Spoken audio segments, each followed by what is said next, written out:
खुलुमबाय आं किलिकां ब्रह्म बड'लेण्ड बुब्लिनि जानानै बयखौबो बरायना लाबाय दिनै 27 जुन 2024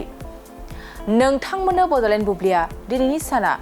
मानि थाखाय मिथिजायो एबा दिनैनि सानाव मा हाबाफारि फालिनाय जायो नोंथांमोननो फारि फारि बड'लेण्ड बुब्लिया फोरमायगोन दिनैनि सानखौ हेलेन केलार डे महरै फालिनाय जायो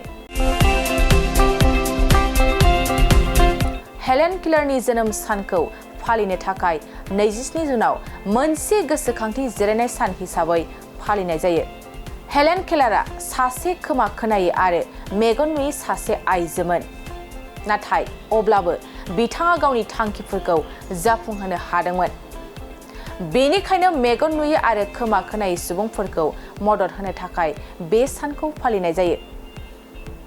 बेनि अनगायैबो दिनैनि सानखौ इन्डास्ट्रियेल वर्कार्स अफ द वर्ल्ड डे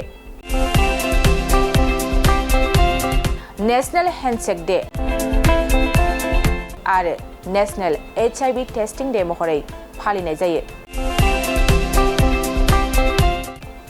नोंथांमोननो बड'लेण्ड बुब्लिया दिनैनि सानाव मा हाबाफारिजों मिथिजायो आरो मा हाबाफारिखौ फालिनाय जायो फोरमायबाय गोजोन्थों गोजोनथाव खौरां नोंथांमोननि थाखाय मोनसे गोजोनथाव खौरां लानानै फैदों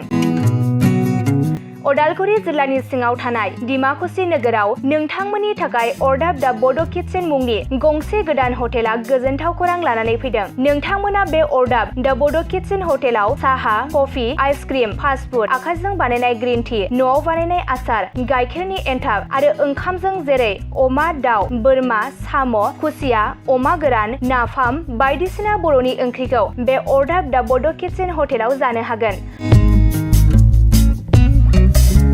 अरदाब दा बड' किटचेन हटेला डिमाकुसि सेन्ट्रेल बेंकनि खोलाहा बरुवा रेडिअ मबाइल गलाजों नांजाबनाय सोरबाफोर अरदाब दा बड' किटचेन हटेलाव बायदिसिना जामुं आदार जानो थाखाय सिगांग्रो अर्डार हरनोब्ला नैबे 8135967290 जामबुं नाम्बाराव कल खालामनानै बुकिं खालामहरनो हागोन